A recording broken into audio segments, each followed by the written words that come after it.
Hello दोस्तों, आपके UP TET super TET exam की दृष्टि से हिंदी का बहुत ही महत्वपूर्ण टॉपिक मैंने आपके समक्ष लिया है, जिसे मैं आप लोगों को ट्रिक के माध्यम से 5 मिनट के अंदर सिखाने का प्रयास कर रहा हूं। उम्मीद है कि आप सभी लोग अगर इस वीडियो को देख लेते हो तो आपका वाच टॉपिक एकदम कंप्लीट हो जाएगा। यहाँ से आने वाला क्वेश्चन भी आप सभी का कंप्लीट हो जाएगा, क्योंकि आप सभी लोगों को हम पहले वाच्य के बारे में बताएंगे।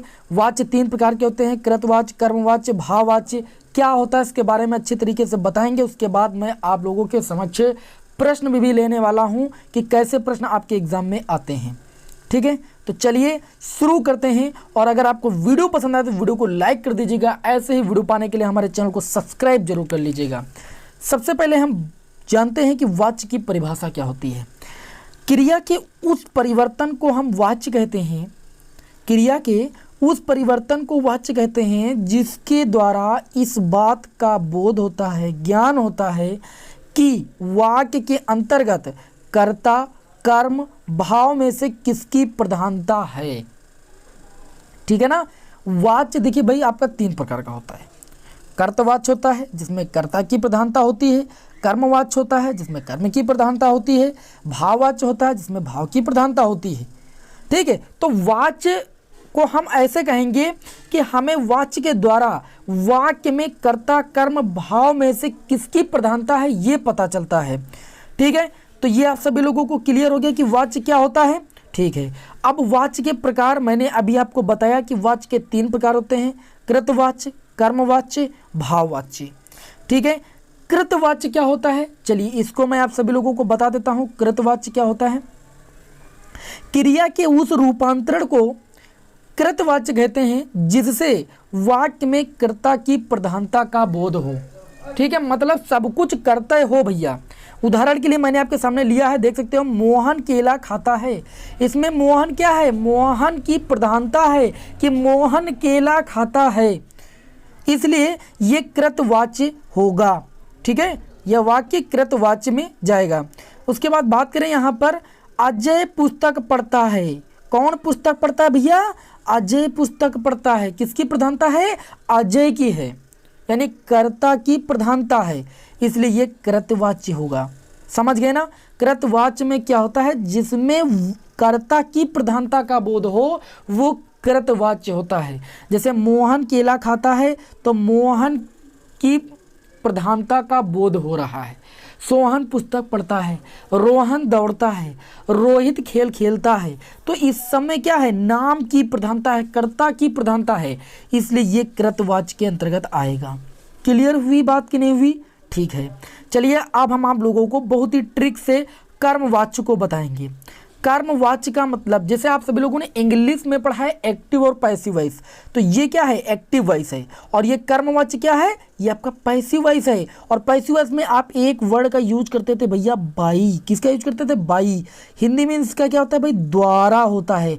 तो कहीं पर वाक्य में द्वारा आ जाए, द्वारा आ जाए, बस वो कर्मवाच्य हो जाएगा। देखिए कैसे, ये ट्रिक है कि क्रिया के उस रूपांतरण को कर्मवाच्य कहते हैं जिससे वाक्य में कर्म की प्रधानता का बोध हो, कर्मवाच्य कहलाता है। जैसे यहां पर देखिएगा, कवियों द्वारा कविताएं लिखी गई। किसके द्वारा, कवियों के द्वारा। कौन सा वर्ड आ रहा है, द्वारा वर्ड आ रहा है। प्रधानता किसकी हो रही, कर्म की। कर्म क्या है, लिखी गई। कर्म की प्रधानता का बोध हो रहा है। और ट्रिक हमारी है कि द्वारा वर्ड आ जाए। जैसे ही वाक्य में द्वारा आपको दे जाए, बस समझ लीजिएगा कि वो कर्म वाच्य में जाएगा वाक्य। ठीक है, इसी प्रकार देखिए, रोगी को दवा दी गई। दी गई कर्म की प्रधानता है, मतलब इसको अगर देखें तो रोगी को दवा दी गई, तो इसमें कर्म की प्रधानता का बोध हो रहा है, दी गई, कर्म की प्रधानता का बोध हो रहा है, इसलिए ये वाक्य आपका कर्मवाच्य में जाएगा। बाकी तो जिसमें आप सभी लोगों को द्वारा दिखेगा वो तो कर्मवाच्य होगा ही होगा। उससे पुस्तक पढ़ी गई, तो पढ़ी गई क्या है भाई, ये आपके कर्म की प्रधानता का बोध हो रहा है कि पुस्तक पढ़ी गई, इसलिए यहाँ पर कर्मवाच्य होगा। और अगर कहीं पर वाक्य में द्वारा आ जाए तो आप तुरंत उसको जो है कर्मवाच्य मार दीजिएगा। चलिए अब हम बढ़ते हैं भाववाच्य की ओर। भाववाच्य क्रिया के उस रूपांतरण को कहते हैं जिससे वाक्य में क्रिया अथवा भाव की प्रधानता का बोध हो। ठीक है, जिससे वाक्य में क्रिया अथवा भाव की प्रधानता का बोध हो तो वह भाववाच्य में जाएगा। जैसे देखिए, अभी मैंने आप लोगों को बताया तो कर्मवाच्य में बताया। श्याम से टहला भी नहीं जाता, इसकी ट्रिक क्या है, इसमें नहीं वर्ड आएगा, उसमें द्वारा, इसमें नहीं जैसे आपको दिखाया जाए कि श्याम से टहला भी नहीं जाता, श्याम से खेला भी नहीं जाता, मुझसे उठा नहीं जाता, धूप में चला नहीं जाता, ये नहीं वर्ड जैसे दिखाई पड़े मतलब समझ लीजिएगा कि भाव की प्रधानता है। ठीक, और जैसे वाक्य में क्रिया अथवा भाव की प्रधानता हो जाए बस तुरंत आप उसको क्या कर दीजिएगा, भाववाच्य टिक कर दीजिएगा। तो श्याम से टहला नहीं जाता, इसमें क्या है, नहीं वर्ड आ गया, यानी भाव व्यक्त हो रहा है कि उससे टहला नहीं जा रहा, तो ये भाववाच्य हो जाएगा। ट्रिक आप सभी लोग समझ गए। कर्तवाच्य में एक बार देख लीजिए, कर्तवाच्य में क्या होता है, कर्ता की प्रधानता होती है। कर्मवाच्य में क्या होता है, कर्मवाच्य में कर्म की प्रधानता होती है। और भाववाच्य में क्या होता है, भाव की प्रधानता होती है। कर्मवाच्य में जो आपकी ट्रिक है वो द्वारा है, जैसे यहाँ पर कर्म की प्रधानता हो तो कर्मवाच्य हो जाएगा। भाववाच्य में क्या है, नहीं शब्द जैसे दिख जाए तुरंत आप भाववाच्य टिक मारिएगा। अब चलिए हम थोड़ा सा इम्पोर्टेंट क्वेश्चनों की ओर चलते हैं और आप सभी लोग अपने आप को यहाँ पर चेक कीजिएगा। थोड़ा सा बता देते हैं पहले कि कृतवाच्य को कर्मवाच्य में कैसे बदलते हैं। जैसे सचिन मैच खेलने चेन्नई जाएंगे, तो यहाँ पर सचिन क्या है, करता है, कर्ता की प्रधानता है कि नहीं। अब आपको कर्मवाच्य में बनाना, कर्मवाच्य में क्या होगा, सचिन के द्वारा मैच खेलने चेन्नई जाया जाएगा, द्वारा वर्ड लग गया, कर्मवाच्य में हो गया। इसी प्रकार राकेश पुस्तक पढ़ रहा है, राकेश कर्ता की प्रधानता है, राकेश द्वारा पुस्तक पढ़ी जा रही है तो ये आपका कर्म हो गया, पढ़ी जा रही है, कर्म की प्रधानता हो गई, कर्मवाच्य में चला गया। उसी प्रकार जैसे मित्र विपत्ति में मदद करते हैं तो मित्र क्या हुआ, कर्ता, कर्ता क्या है यहाँ पर, कर्ता की प्रधानता है यहाँ पर। और मित्रों के द्वारा विपत्ति में मदद की जाती है, द्वारा मदद की जाती है, कर्म की प्रधानता हो गई, तो इसका मतलब क्या है, कर्मवाच्य में चला गया। तो कैसे कर्तवाच्य से कर्मवाच्य में बदलेंगे ये भी आप सभी को पता हो गया। अब लेते हैं महत्वपूर्ण प्रश्न, जवाब दीजिएगा सभी लोग। जिस वाक्य में कर्म की प्रधानता हो क्या कहलाता है भैया, कर्मवाच्य कहलाता है। कोई भी टेंशन नहीं होनी चाहिए, तुरंत आपको टिक मार देना है इसी पर।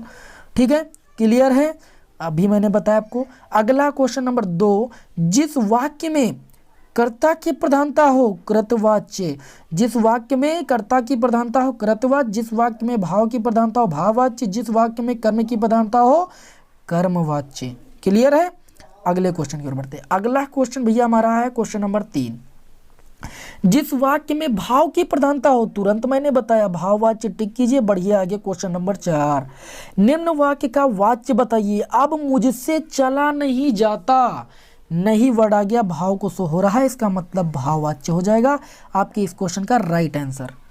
अगला क्वेश्चन, क्वेश्चन नंबर 4, पक्षी से उड़ा गया मतलब पक्षी द्वारा उड़ा गया, पक्षी से उड़ा गया मतलब पक्षी द्वारा उड़ा गया। ये कृतवाच्य में बदले तो कृतवाच्य में पक्षी के द्वारा उड़ा जाता है, ये तो मान लीजिए कर्म में चला जाएगा। पक्षी उड़ रहा है, पक्षी उड़ा, ये तो होगा नहीं। पक्षी का कार्य, उड़ने का कार्य पक्षी द्वारा किया जाता है, द्वारा लगा है, ये काटिए आप, तुरंत कर्मवाच्य में जाएंगे। पक्षी उड़ा होगा नहीं, पक्षी उड़ रहा है, पक्षी उड़ रहा में पक्षी क्या है, कर्ता प्रधानता का बोध हो रहा है, इसलिए यहाँ पर आपका ऑप्शन नंबर जो सेकंड है वो आपका इस क्वेश्चन का राइट आंसर हो जाएगा। क्लियर है, बढ़ते हैं अगले क्वेश्चन, क्वेश्चन नंबर 6 की ओर। भाववाच्य वाला वाक्य निम्न में से कौन सा है जिसमें भाव की प्रधानता हो। ठीक है, अब देखिए भाव में देखिए मालती कौन सा है, मालती खाना खाती है, ये तो आपका कृतवाच्य। रमेश खाना खा सकता है, ये भी आपका देख सकते हो कृतवाच्य में जाएगा। हिमेश से दौड़ा नहीं जाता और रक्षा दौड़ नहीं सकती, इसमें देखिए भाव सो हो रहा है, दौड़ा नहीं जाता, नहीं तो इसमें भी है लेकिन इसमें भाव की प्रधानता नहीं है। भाव की प्रधानता किसमें, हिमेश से दौड़ा नहीं जाता भैया, हिमेश से दौड़ा नहीं जाता, भाव सो हो रहा है। आपके इस क्वेश्चन का right answer option number C हो जाएगा, तुरंत आप इसको टिक मार दीजिएगा। बढ़ते हैं अगले क्वेश्चन की ओर। अगला क्वेश्चन है हमारा क्वेश्चन नंबर 7, निम्नलिखित में वाक्य का वाच्य बताइए। बताइए भाई, आकाश, पक्षी आकाश में उड़ते हैं, पक्षी आकाश में उड़ते हैं कृतवाच्य, कर्मवाच्य, और भाववाच्य क्या होगा, तो भाववाच्य तो कदापि नहीं होगा, कर्मवाच्य भी नहीं होगा। ठीक है, क्या होगा, पक्षी आकाश में उड़ा करते हैं तब तो वो बात अलग की हो जाती, लेकिन पक्षी आकाश में उड़ते हैं, पक्षी आकाश में उड़ते हैं मतलब ये क्या होगा, कृतवाच्य में जाएगा, क्योंकि पक्षी की प्रधानता ज़्यादा है, आकाश में उड़ते हैं कौन, पक्षी, तो कर्ता की प्रधानता है। इस क्वेश्चन का राइट आंसर हो जाएगा ऑप्शन नंबर 1। बढ़ते हैं अगले क्वेश्चन नंबर 8 की ओर। कर्मवाच्य का उदाहरण वाक्य क्या है, कर्मवाच्य में जिसमें कर्म की प्रधानता हो तो नहीं है, ये तो आपका उसमें चला जाएगा भाव में। द्वारा लगा है, तुरंत किसानों द्वारा फसल काट ली गई, तुरंत आप इसको टिक कीजिए। राम खाना खाता, राम कर्ता की प्रधानता है। बच्चे घर जा रहे हैं, ये भी नहीं होगा, किसानों के द्वारा फसल काट ली गई है, तो ये आपका हो जाएगा कर्मवाच्य में। ठीक है ना, तो ये थे आज के कुछ महत्वपूर्ण क्वेश्चन, और मैंने आप लोगों को इस वीडियो के माध्यम से वाच्य टॉपिक जो आपका था वो मैंने क्लियर कर दिया। सभी को क्लियर हो गया होगा वाच्य की परिभाषा क्या होती है, वाच्य कितने प्रकार के होते हैं, कृतवाच्य, कर्मवाच्य, भाववाच्य। तैयार हो गया हो, वीडियो पसंद आए तो वीडियो को लाइक कर दीजिए, चैनल पर नए हो तो चैनल को सब्सक्राइब कर लीजिए। इसी प्रकार की वीडियो पाने के लिए मिलते हैं आपको नेक्स्ट वीडियो में। जय हिंद, वंदे मातरम।